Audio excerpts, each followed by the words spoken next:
যে পীর সাহেবের কাছে টাচ ফোন আছে ওর কাছে মুরিদ হয়েন না, হয়েন না, হয়েন না। কারণ হলো হে আল্লাহ বললেন যদি মহিলার দিকে একবার তাকান যায় আল্লাহ মাফ করে দিবে, দ্বিতীয়বার তাকালে আল্লাহ আমলনামায় গুনাহ লিখবে। কথা কার?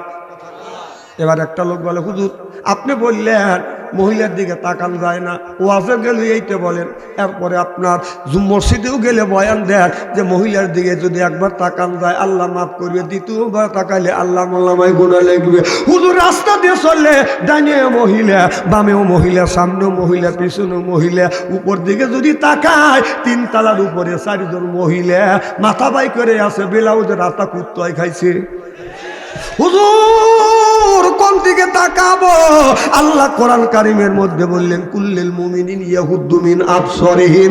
আল্লাহ বললেন তুমি নিচের দিকে তাকাও। কথা তাকার। তাহলে আল্লাহ বললেন মহিলার দিকে যদি একবার তাকান যায় আল্লাহ যদি মাফ করে দেয়, তাহলে তুমি পীর সাহেব তুমি মানুষকে বুঝাইয়া জান্নাতের রাস্তা দেখা দিবে। তোমার কাছে টাচ ফোন কেন? এই টাচ ফোন যার কাছে আছে যতই সেফ সাইড থাকেন না কেন, যত সেফ সাইড রাখেন না কেন, টিপতে টিপতে মহিলার ছবি আসবেই, চোখের জেনা হবে। কথা কন? মহিলার ছবি আসবেই, চোখের জেনা হবে। কথা কন না কে? এই জন্য সারা বাংলাদেশ বাদশাহী করে টাচ ফোন না বাটম ফোন দিয়ে, তো আমার টাচ ফোন ছাড়া যদি চলে তুই পীর সাহেব তোর চলে না কে? তার মানে হলো তুই ল্যাংটা ছবি দিস। কথা কর ইস্তেরি করিয়ে থুয়ে যাবো। আমার চলে তোর চলে না, তুই কত বড় পীর সাহেব আছিস? হুজুর আমি খবর পড়ি। আমি বললাম খবর তুই পড়িস না, খবর তুই দেখিস মহিলারা কিভাবে লিপস্টিক লাগায়, ব্লাউজের ঝুল টাইনে করে নামাইছে, সব কিছু দেখতেছিস। না না, তুমি এত বড় পীর সাহেব, তোমার লক্ষ লক্ষ মরিদান আছে, আপনার মরিচের দাম হয়ে গেল 1000 টাকা কেজি, পেঁয়াজ হয়েছে 200 টাকা কেজি, চাউলের দাম 70 টাকা কেজি, তোমার লক্ষ লক্ষ মরিদান আছে। এইটা নিয়ে একজনে মানব বন্টন করো নাই যে চাউলের দাম কমাইতে হবে, তেলের দাম কমাইতে হবে, মরিচের দাম কমাইতে হবে, এই ধরনের কোন মিটিং মিছিল করো নাই। তার মানে হলো তুমি ইসলামের পক্ষের লোক না, জনগণ দিবে খালি তুমি খাইতে চাও। চিল্লাকন ঠিক কিনা?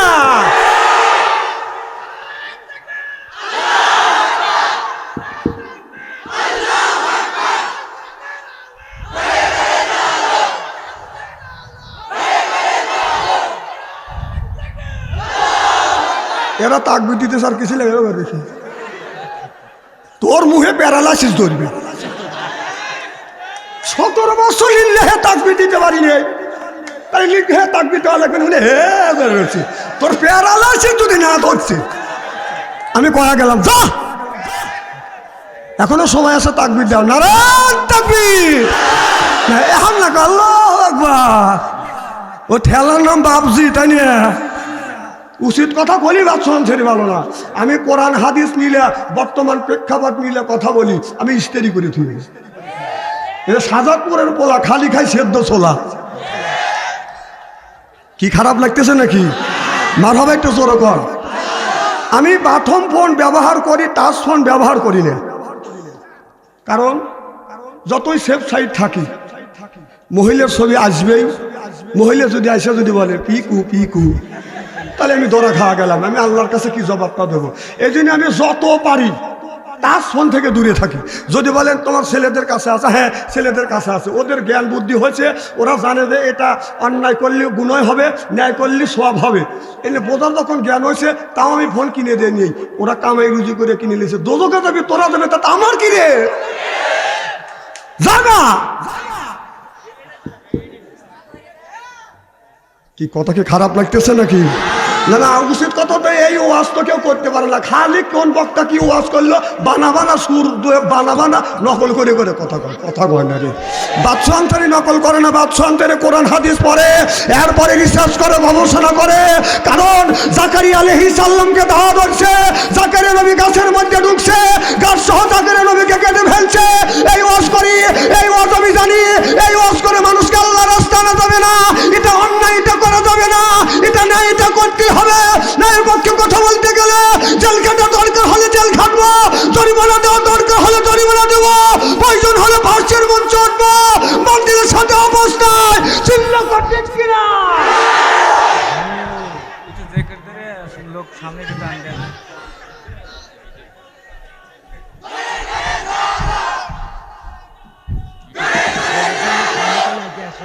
পিছনের মানুষ দাঁড়া রয়েছে, আপনি পারবেন না যা পারবেন না এটা করেন কে? দেখেন আমি কি করি, ওখানে হাতে পায়ে ধরে আমি আনবো। আমি কি অন্যায় করছি আপনারা পায়ে ধরবো? যা জ্ঞান আমি 1 থেকে 3 পর্যন্ত বলবো। আমার কথা কি শুনতেছেন? 1 থেকে 3 পর্যন্ত গণবো। যারা পুরুষ বেটা শাল মার্কা পুরুষ ওরা সামনে থেকে আসবে, আর যারা মহিলা মার্কা পুরুষ বাঠাম দিয়ে বাইরে এলেও সামনে আসবে না। সময় কিন্তু 3 বলা। রেডি? 1। দেখছেন ভাই, টাকা দেখেন।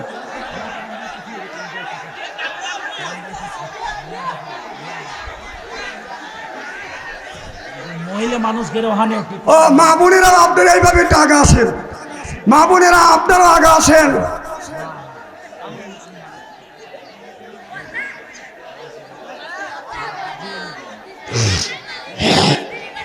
যা যা দাঁড়ানে আছেন, দাঁড়ানে ভাইয়েরা এই সুযোগে বসেন, বসেন।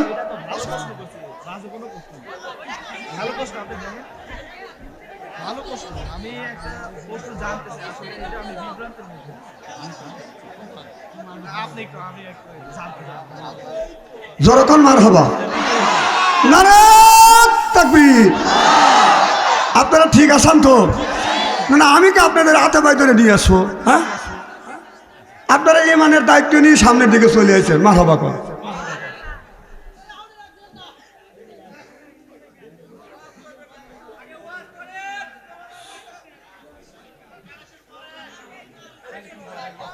জনগণ মার হবা।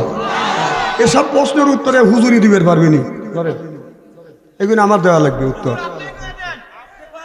না, আমি প্রশ্নের উত্তর দিবে লেগে আসি নাকি? আমি আছি ওয়াজ করার লেগে। আমি কি মুফতি? আমি ফতুয়া দিবে লেগে আছি। ফতুয়া দেওয়া বক্তারা আছে, প্রশ্নের উত্তর দেওয়া বক্তা আছে। আমি প্রশ্নের উত্তর দিই না। কি কর? আমি সেটা দেই না, সেটা আমি বলি না।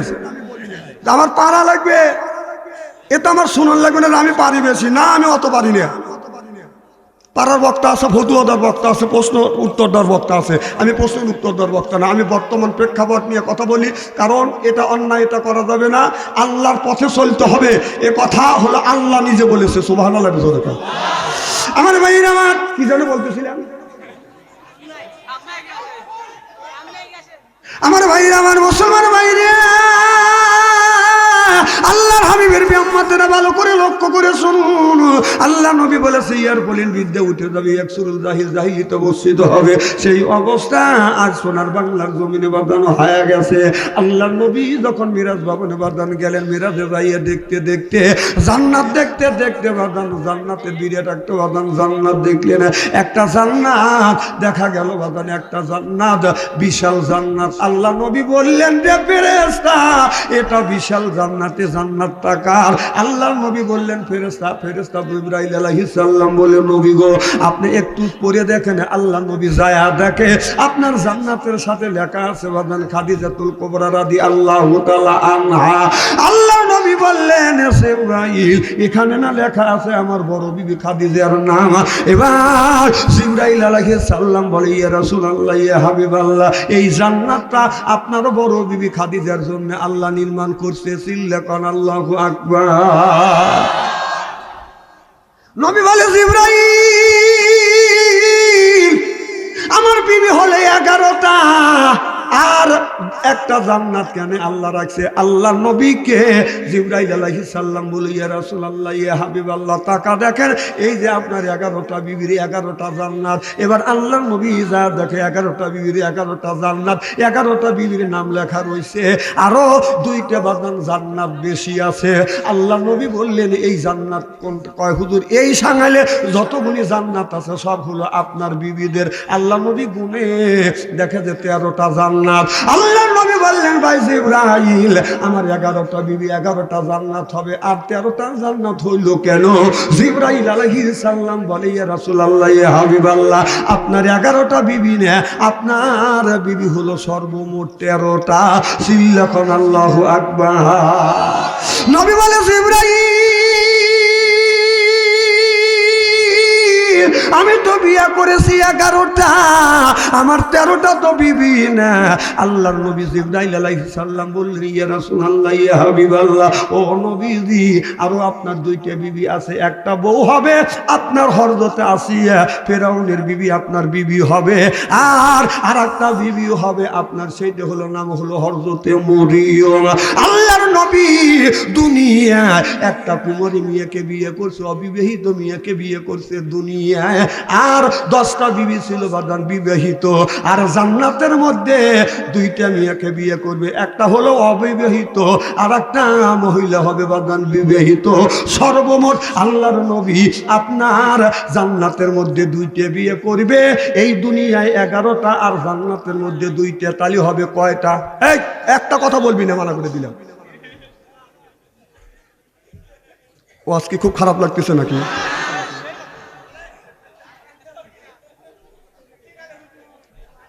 আচ্ছা, কয়টার সময় তুমি কয়ে আইছে ওদের রিং দিও? হুজুর ঘুম পাইনি গেছে, ও আসছেনি। 11:30 টাইম দিয়েছে, এখন বাজে 11:30 টাইম দিয়েছে, এখন বাজে 11:30। এখন প্রেমিক রয়েছে, মোবাইল একবারই দেশটা খায়া ভালাইছে, সব ওয়াশ করবো ইনশাল্লাহ। কি যেন বলতেছিলেন? মারহাবা, একটু জোরে কর। তাহলে নবীর বিবি কয়টা? এই মিয়া 11টা না, 13টা। ঠিকই কইছি, মারহাবা, একটু জোরে কর। দুনিয়া হলে 11টা, জান্নাতে বিয়ে করবে 2টাই দিয়ে হবে 13টা। সুবহানাল্লাহ কর। দুনিয়ায় 10টা বিবি ছিল বিবাহিত, একটা ছিল হলো বাজান কুমারী, তার নাম হলো হযরতে মা আয়েশা রাদিয়াল্লাহু তাআলা আনহা। আর জান্নাতের মধ্যে একটা কুমারী মেয়েকে বিয়ে করবে, ওই মেয়েটার নাম হলো হযরতে আপনার মরিয়ম, হযরত ঈসা আলাইহিস সালামের মা। সিল্লাকান আল্লাহু আকবার। আমার ভাইরা, আমার নবী বললেন, আমি দেখতে চাই এই জান্নাতের, ধরে এই মুখ থেকে পূর্ব মুখ থেকে গুনতে গুনতে 13টা, এই পূর্ব মুড়ের একটা জান্নাত আছে, বিশাল জান্নাত, আর পশ্চিম পাশে আর একটা জান্নাত রয়েছে, সেটাও বিশাল। সুবহানাল্লাহ। আল্লাহ নবী বললেন, আমার বড় বিবির জান্নাত বিশাল, আর মরিয়মকে যে বিয়ে করবো তার জান্নাত তো বিশাল। এত বড় জান্নাতকে, আর মাঝখানে 12টা 11টা আপনার জান্নাত আছে, সেই গুণে তার চাইতে তুলনামূলক কম। আল্লাহ নবী বললেন, জিবরাইল আলাইহিস সালাম বললেন, ইয়া রাসূলুল্লাহ, ইয়া হাবিবাল্লাহ, আপনার বড় বিবি খাদিজার জান্নাতটা বড়, কারণ ওই ঘরের মধ্যে আপনার বিয়ে হবে আসিয়ার সাথে। আপনার বড় বিবি বিয়ে পর ওখানে বিয়ে যখন হবে, আর ওই জান্নাতের মধ্যে আপনার 1,24,000 পয়গাম্বর হবে বাগান, বড় জাতি। হাজার হাজার ইমানদার মানুষেরা ওই জায়গা বড় যাত্রী হবে, ওই জায়গা আপনাকে খাওয়াবে। আর মরিয়মের সাথে বিয়ে হবে, মরিয়মের জান্নাতের ভিতরে আপনাকে যখন আপনার বিয়ে যখন হবে, ওই জায়গা বড় জায়গা দরকার আছে। আদম থেকে শুরু করে ঈসা আলাইহিস সালাম পর্যন্ত যত গুণী নবী রাসূল আছে, প্রত্যেকটা নবী রাসূল হবে বড় যাত্রী। আল্লাহ নবী বললেন, রে জিবরাইল, আমার নবী আমার বিয়ের বড় যাত্রী হবে যত গুণী নবী রাসূল আছে। তবে যতগুনি নবী রাসূল আছে, আপনার বনি ইসরাইলের নবী রাসূলরা আফসোস করেছে, আল্লাহ আখিরি জামানার আমাদেরকে নবী না বানাইয়া আখিরি জামানার পয়গম্বরে যদি উম্মত বানাইতে আমাদের জীবন ধন্য হয়ে যাইতো। এখন যদি কোনো যুবক তাহাজ্জুদ নামাজ পড়ে যদি একটা সিজদা দেয়, বনি ইসরাইলের নবী রাসূলের সমকক্ষ আমাদের সমান। সিল্লাকাল মারহাবা। অন্য হাদিসে আছে, বনি ইসরাইলের নবীরা সালাত সিজদা দিয়ে যতটুকু সওয়াব না পাবে, তার চাইতে বেশি সওয়াব পাবে আখিরি জামানার নবীর উম্মত যদি একটা সিজদা দেয়। সুবহানাল্লাহ। তাহলে বনি ইসরাইলের নবীদের চাইতে আমি নবী, আমার উম্মতের মর্যাদা বেশি। সুবহানাল্লাহ। তাহলে আমার এই বিয়ে যদি 1,24,000 হাজার পয়গাম্বার যদি আপনার বড় জাতি হয়, আমার আখিরি জামানার, আমি হলাম আখিরি জামানার নবী, আমার উম্মত কি বড় জাতি হবে না? এবার জিবরাইল আলাইহিস সালাম বললেন, ইয়া রাসূলুল্লাহ, ইয়া হাবিবাল্লাহ, আপনার বিবি যখন মরিয়মকে আপনি যখন বিয়ে করিবেন, কারণ দুনিয়ার বুকে এমন যুবক আপনার এই বিয়ের বড় জাতি হবে যেই যুবকটা কোনোদিন অন্য নারীর গায়ে হাত দেয় নাই, ওই নারীর সাথে অন্য নারীর সাথে ফষ্টি লষ্টি করে নাই, অর্থাৎ জেনা ব্যভিচারী করে নাই। এই যুবকেরা, এই মানুষেরা হবে জান্নাতের। আল্লাহর নবীর হযরত মরিয়ম আলাইহিস সালামের সাথে নবীর যেদিন বিয়ে হবে, ওই দিন ওই বিয়ের বাদান বড় জাতি হবে। সুবহানাল্লাহ বললেন না? যারা জীবনে মোবাইলে প্রেম করে না, আমার মনে হয় বাংলাদেশের যুবক যুবতীরা মোবাইলের ভিতরে প্রেম করতে করতে আর বিবিকে জান্নাত না দিলে আমি তোমার বেহেশতে যাব না। সুবহানাল্লাহ।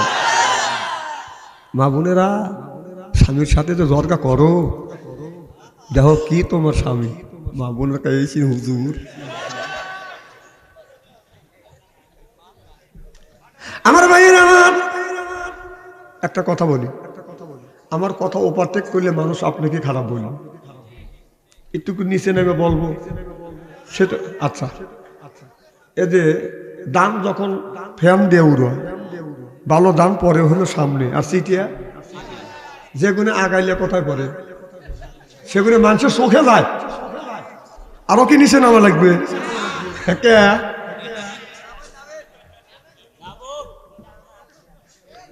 স্ত্রী এমন করা করবো নে, লুঙ্গি থুইয়া দৌড়ান লাগবে।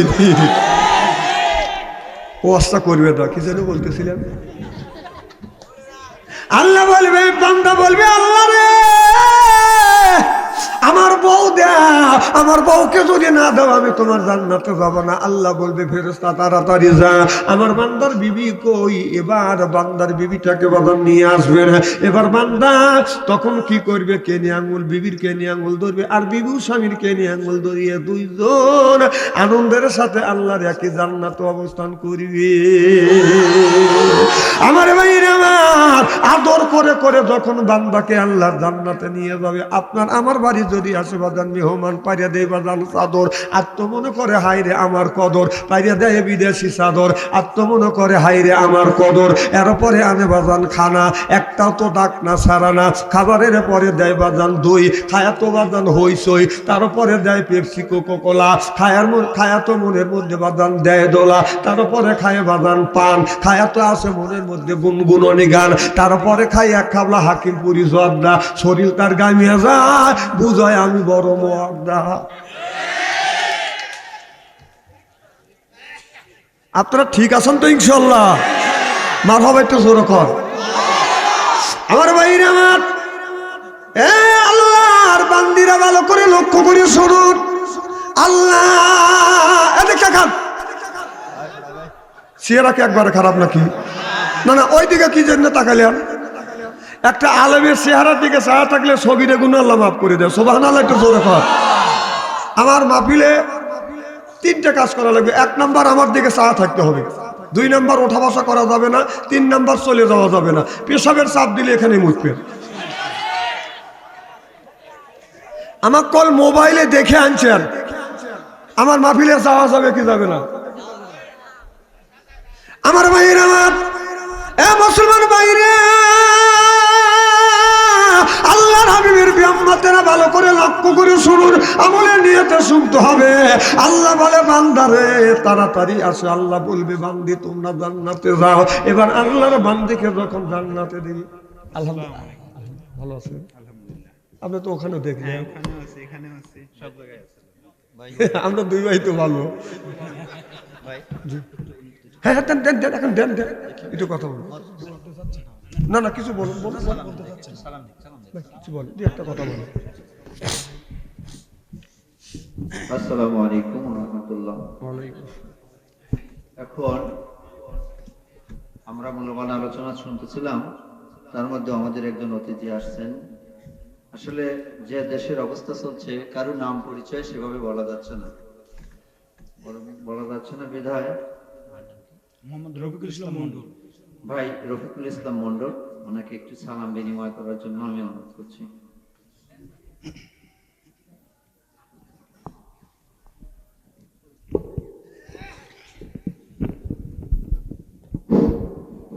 বিসমিল্লাহির রহমানির রহিম।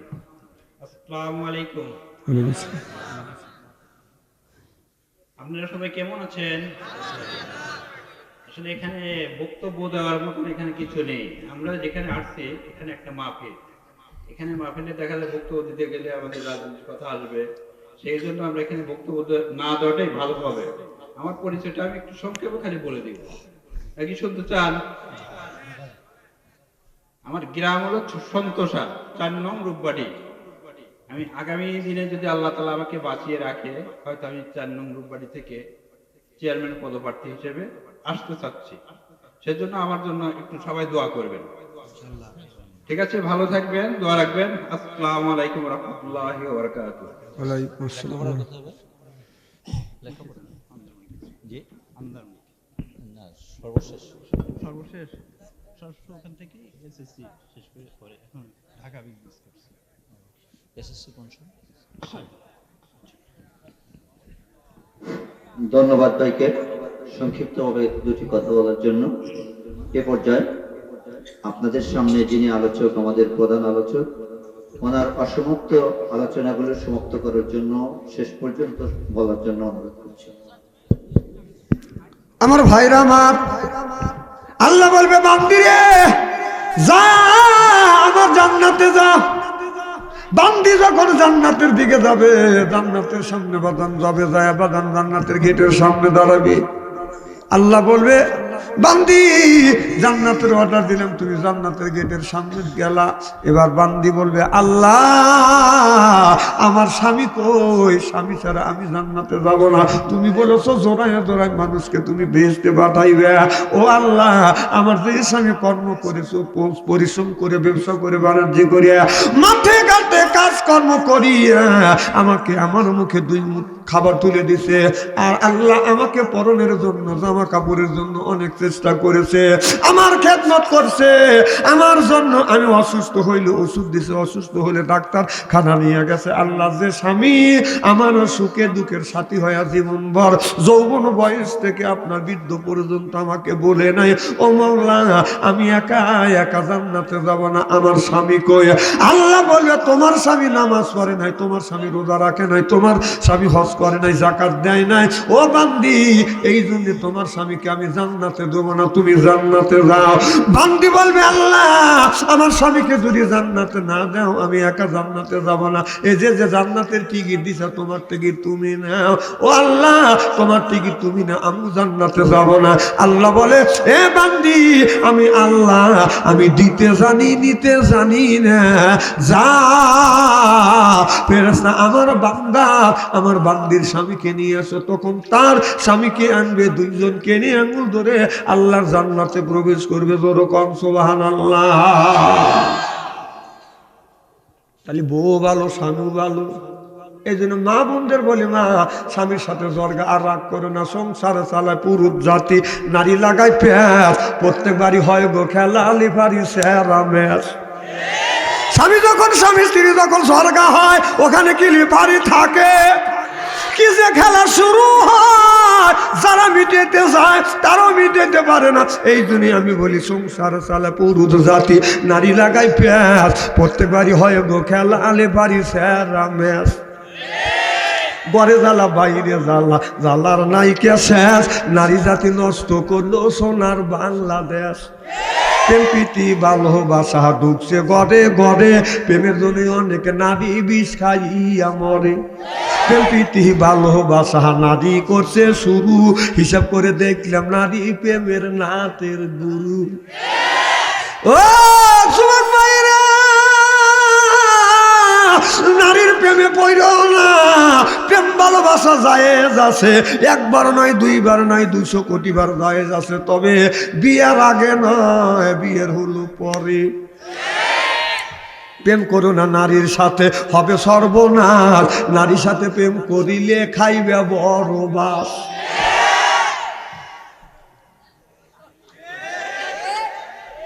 ঠিক আছে তো যুবকেরা? আমার ভাইয়ের আমার ওইদিকে যেতে চাই না, ভালো করে লক্ষ্য করে শুনুন, আল্লাহ কোরআন কারিমের মধ্যে 80 থেকে 82 জায়গা বললেন আকিমুস সালাহ, নামাজ কায়েম করো, অত যাকাত আদায় করো, কুতিবা আলাইকুমুস সিয়াম, রমজান মাস আসতে রোজা রাখো। তাহলে আল্লাহ নামাজের কথা 80 থেকে 82 জায়গা বললেন, যাকাতের কথা আল্লাহ 30 জায়গা বললেন, কুতিবা আলাইকুমুস সিয়াম, রমজান মাস আসতে রোজা রাখো, এই কথাটা আল্লাহ কোরআনের মধ্যে বাদান বলেছে। তাহলে নামাজ কেন ছেড়ে দে, রোজা কেন ছেড়ে দে? আমাদের বাবা আছে, আমাদের কিছু যুবক আছে, এই যুবকের বয়স বাদান 20 বছর, 20 বছরের মধ্যে এই যুবকটা বাদান মসজিদে যায় না। 20 বছরের মধ্যে এমন যুবক আছে ফজরের নামাজ কোনোদিন পড়ে না। বাবা কিন্তু হাজি, বাবা যখন রাস্তা দিয়ে হাইটে যায় মনে হয় 14 আসমান থেকে গোসল করে আসছে, দাড়ি দেখলে মনে হয় জিবরাইলের বাইরা, আর ওর কাজকর্ম দেখলে ইবলিস লজ্জা পায়। বাবা নামাজ পড়ে, ছেলেকে বাদান নামাজের তাগিদ দেয় না। ওই যে ছেলেটা রাত 9টার সময় বাদান আপনার ওই ঘরের মধ্যে ঢুকছে, রাত 3:30 পর্যন্ত ফেসবুকের মধ্যে খালি ফেসবুক বাদান ঘাটতেছে, যখন ঠিক কিনে প্রেম প্রীতির জ্বালা, মোবাইলের মেলা, এখন আর চিঠি লেখা লাগে না। ও ছেলে সারা রাত জাগিয়া ফোনে কথা বলিয়া লেখা পড়াইয়া ছেলের ভালো লাগে না, লেখা পড়া আমি ভালো লাগে না। মোবাইল ফোন আসিল কি দোলা লাগিল, ফজরের ঘুম তো পোলার ভাঙনা। পেটে বাদ যাই থাক পরনে নাই থাক, পেটে বাদ যাই থাক পরনে নাই থাক, মোবাইল ছাড়া ছেলের চলে না। মোবাইল ফোন আসিল কি দোলা লাগিল, ফজরের ঘুম তো বলার ভাঙল না। চিল্লা বলুন ঠিক কিনে? আইয়ে কি জামানা, বুঝাইলে বুঝাছে না। পিতা মাতার পেটে বাদ নেই, ছেলে প্রেমের দিওয়ানা দিওয়ানা, মোবাইল ছাড়া চলে না। মায়ে বলে রব্বানা, বাবাই বলে সালাম না, আল্লাহ বলে শুনলাম না, বাইরে গেল যন্ত্রণা।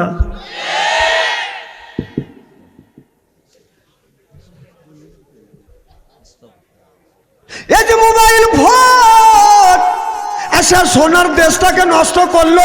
1450 বছর পূর্বে রসুল বলেছে ইয়ারফলির বিদ্যা উঠে যাবে, ইয়াকসুরুল জাহিল, জাহিলিয়ত বর্ষিত হবে। সেই অবস্থা কিন্তু সোনার বাংলার জমিনে হচ্ছে। আজ থেকে বাজার আপনার 40 থেকে 45 বছর আগে আমি একটা হাদিস শরীফ পড়েছি। আল্লাহর নবী বলেছে এমন একটা সময় আসবে, এমন একটা জামানা আসবে, এই জামানার মধ্যে আগুনের কয়লা রাখা সম্ভব হবে, কিন্তু মানুষের ভিতরে বাজার ঈমান থাকবে না। আমি চিন্তা করলাম এই জিনিসটা আল্লাহ রসুলের কথা তো মিথ্যে হবে না, এটা আমি রিসার্চ গবেষণা করতে লাগলাম, নিশ্চয়ই রসুলের কথা মিথ্যে হবে না, তবে কিন্তু আগুনের কয়লা রাখা সম্ভব হবে, ঈমান ভিতরে থাকবে না, এটা কেমন করে হইতে পারে? এবার বাদান এইটা গবেষণা করতে করতে আজ থেকে 10 থেকে 20 বছর ধরে বাদান 10 থেকে 15 বছর ধরে ধরা পড়ে গেছে আগুন হলো মোবাইল, মানুষের ভিতরে বাদান ঈমান না।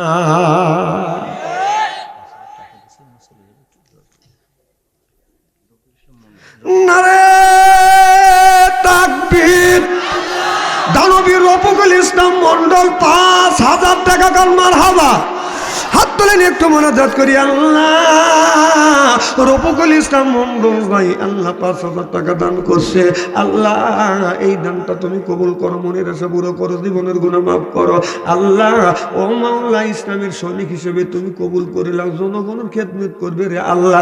আগামী দিনে রে আল্লাহ জনগণের প্রতিনিধি তুমি বানিয়ে দিও রব্বুল আলামিন। জীবনে বহুত মোনাজাত করছি, কোন মোনাজাত কবুল হচ্ছে জানি না। আমার রফিকুল ইসলাম ভাইয়ের জন্য আমি পান করে দোয়া করি, আল্লাহ আমার ভাইজান কি তুমি জনপ্রতিনিধি তুমি বানাইয়া দিও রে আল্লাহ, জনগণের যেন খেদমত করতে পারে তুমি এই তৌফিক দিও আল্লাহ, নামাজ হিসেবে কবুল করিয়ে নিও আল্লাহ। বংশের মধ্যে থেকে যারা বিদায় হইয়া কবরে কবরখানা ভাগে জান্নাত বানাও কোন আমিন। আমার ভাইরা আমার খুব খেয়াল, মাথা কাটা শুনবে। তাহলে নবী বলেছে ইয়ারফলির বিদ্যা উঠে যাবে, ইয়াকসুরুল জাহিল, জাহিলিয়ত বর্ষিত হবে। সেই অবস্থা বাদান সোনার বাংলার জমিনে বাদান হয়ে গেছে, জনগণ ঠিক কিনে তাহলে আমি বলতেছিলাম নবী 1450 বছর পূর্বে বলছে আগুনের কয়লা রাখা সম্ভব হবে হাতে, কিন্তু মানুষের মধ্যে বাদান ঈমান থাকবে না। তাহলে আগুনের কয়লাটা হলো বাদান মোবাইল, এই মোবাইলের মধ্যে বাদান কি নাই? কথা কন না কে? মোবাইলের মধ্যে বাদান সব আছে। এই মোবাইল ইচ্ছা করলে একটা মানুষকে জাহান্নামে নেওয়ার জন্য একটা মোবাইল বাদান যথেষ্ট। জোর কন ঠিক কিনে? হুজুর এদিকে খেয়াল করেন, দেখেন কি কই, হয়তো আর জীবনে হুন করে পারেন না পারেন যদি মরে যায়।